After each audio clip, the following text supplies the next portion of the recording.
اللہ ہی روزی کو تنگ کرتا اور وہی اسے کشادہ کرتا ہے، اور تم اسی کی طرف لوٹ کر جاؤ گے۔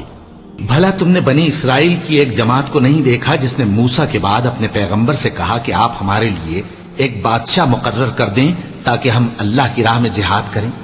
پیغمبر نے کہا کہ اگر تم کو جہاد کا حکم دیا جائے تو ایسا تو نہیں کہ لڑنے سے پہلو تہی کرو۔ وہ کہنے لگے کہ ہم اللہ کی راہ میں کیوں نہ لڑیں گے جبکہ ہم وطن سے خارج اور بال بچوں سے جدا کر دیے گئے۔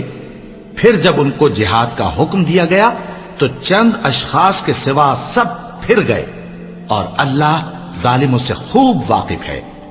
اور پیغمبر نے ان سے یہ بھی کہا کہ اللہ نے تم پر طالوت کو بادشاہ مقرر فرمایا ہے۔